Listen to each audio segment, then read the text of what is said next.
Yes, I tried to. Did you tase him? Yes, I tried to. Did you kick him in the balls? Well, I didn't do that. Oh, so you didn't use all reasonable acts before that happened.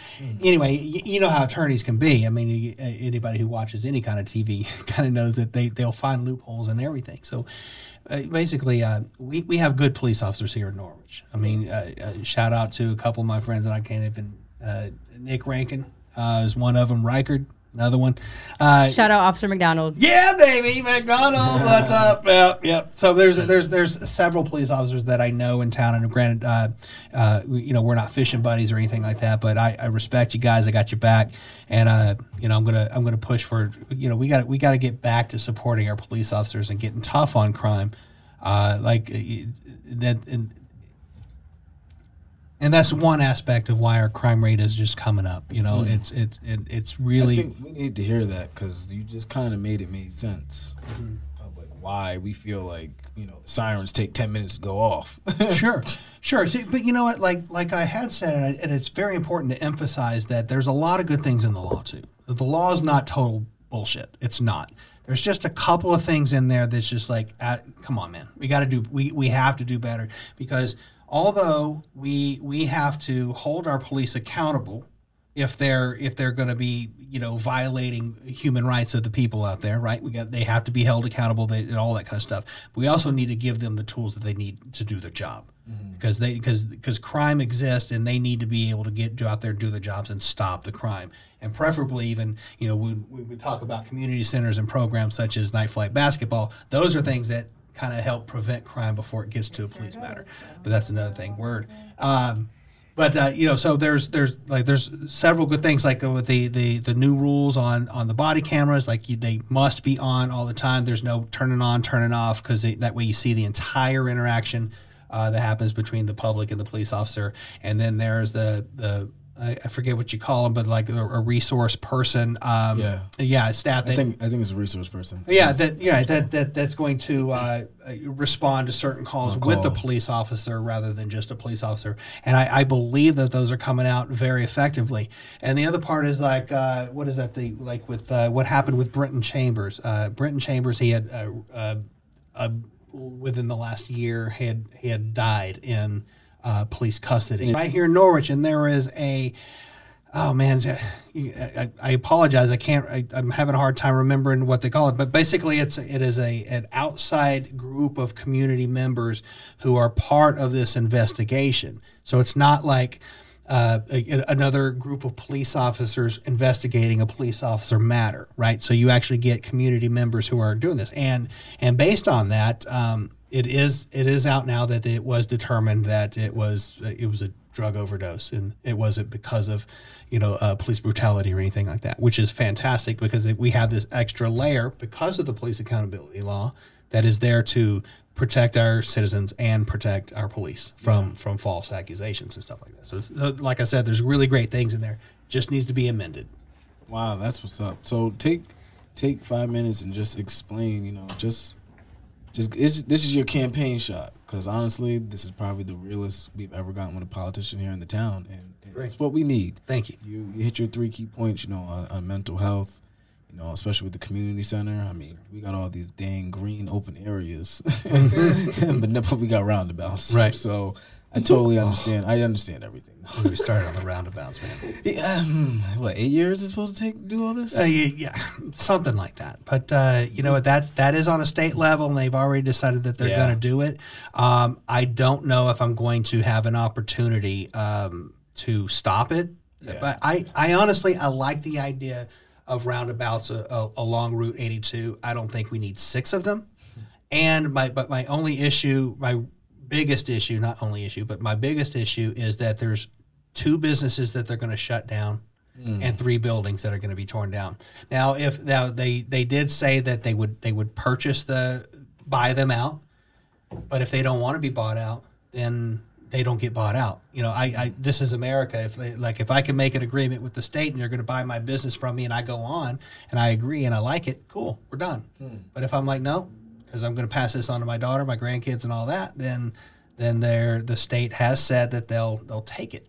Wow. Then they'll take it through a condemnation, they called it. That means we're going to take it. You're going to lose out, and that's just not right. And Wendy's is one of them too, guys. If you didn't know that. Wendy's is one of them. Wendy's is one of them. I know that. So if you think Sign Professionals and that dance school right next door, and the what used to be the old Strange Brew. Now the old Strange Brew, it's a vacant building right now. But think about all those kids at that dance school.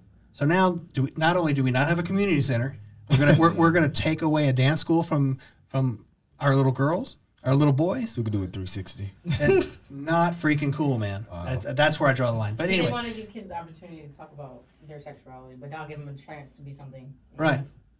It makes zero sense to me. No sense. But so if there's an opportunity for me to block that, I mean, like I said, I like the idea of something needs to be done with that road. It's a very dangerous road. Something's got to be done. What's that? Can the people vote against that? No, because it's on the state. Well, I think that I'm not sure, but I believe that opportunity has come and gone. Right now, they had a couple of information sessions, like this is what's happening.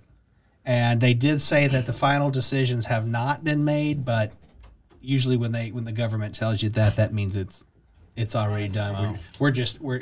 That's just a cop out so that things don't get too upset right now. But we're still discussing it and stuff. So, of course. Right. That's kick the can down the road kind of thing. But I'm sorry, I kind of went on a tangent. You were saying take 5 minutes to talk about. Yeah, it's like your campaign shot. Obviously you just did a little bit with the 3 key points, but. Mm-hmm. Just to kind of conclude it all, we definitely heard your story. We definitely know that your mental has been tried and tested, and we definitely hear that your heart is in the city, your money's in the city, and that your mind is on the city. So with all that being said, just bring us home. I don't even know how to do that. I do, though. Let me pause. Real heart-to-heart moment with people. Yeah.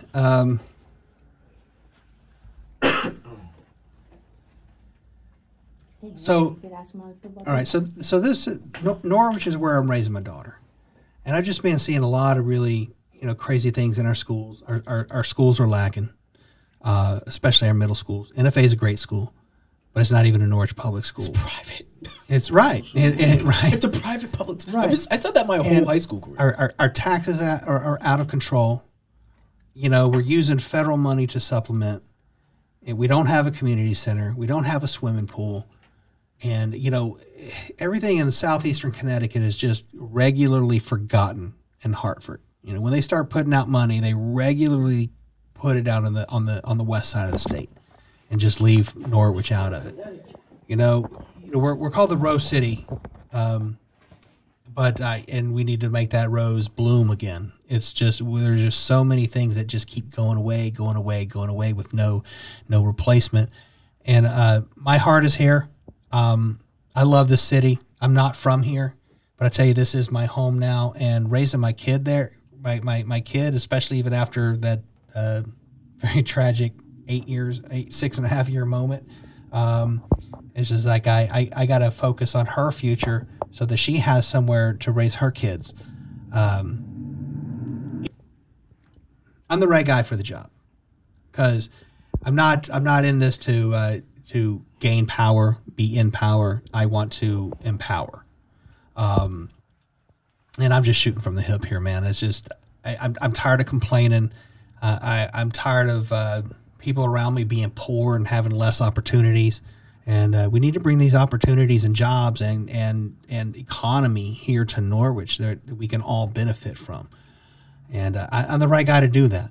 I'm the right guy to stop some of the bullshit that's happening on the state level, and I'm the guy who's going to step in and do something about these roundabouts. If it's not too late, I know it's been talked about for so long, but I'm the guy who's still talking about community centers. I'm the guy who's still talking about equality and even equity. You know what? That's something to this equity thing. So, if y'all can enlighten me on what y'all feel equity is my understanding. It's like equality of outcome. Now, I believe everybody should have the same equal opportunities, but your outcome, it really is going to be on your effort, right? If you're not giving any effort, your outcome's going to be different than that. But everybody's got to be treated the same. Everybody will be treated the same, and we just got to We got to just come together as a community, and having Robert Bell, who is for all the people, as your state representative, is our best opportunity for Norwich to move forward. Steady B, final thoughts? Yeah. Get back. I don't know where the camera's at, but my final thoughts. I just want to thank you personally for spending your time with us. Thank you for having me. Thank you for the platform. And this is, hopefully we get some change out of this. We march on, we go forward. It's time for a change out here. And shout out the Holy Club. Make sure you go check them out. Yeah, I'm going to go check them out. 161 Water Street. Yeah. Go holler at those gentlemen. Shout out to them. Shout out to them. Definitely something excited to look forward to have right here. You know? Right here. You go buy it every day. I bet you everybody does. You have to. So shout out to them. Shout out to Stedman 1988. I got it right here in my hand. Shout out to the man right here. This is I gotta his. get you. So I got my own cologne. No kidding. Let me see It's that. not it. Now that one's empty. That's a prop. This one's empty? Yeah, that's a prop. That's just for the king. Did it ever have any in it? No. No, it's So it's it's actually. on me, but yeah, it's I on get call. I get you some though. It's definitely. I like the bottle. I'll take that. Yeah, I'm gonna get you some. All right, so November 8th is the election. Give me a call if you need help getting registered. We can get you a voter registration form or an application for an absentee ballot. And November 8th is the election. Please show up to the polls. It's way easier to do that. So vote Robert Bell. Robert Bell. Guys, I hope you guys enjoyed this informational and more than likely very impactful episode of the Hoodie Talk podcast. I always told you guys it's more than a podcast. It's a movement. And a part of things being a movement is you got to move. That's it. You got to move. Get involved. If you don't move, then it was never meant. So it'll never be a movement. So hope you guys enjoy this. This is your boy Mally J. It's a Saturday night. Let's go have some fun. I hope you all enjoyed, man. As I do every episode, I pray peace and protection upon everybody in the city, everybody in your life. Hope you guys are safe out here. Be safe out here. Please don't do nothing dumb. We got kids. We're trying to make it a better place. Robert Bell, thank you for coming by. Thank you for spending time with us. Shout out to the production team in the back. Everybody else, I'm signing out of here. Peace out.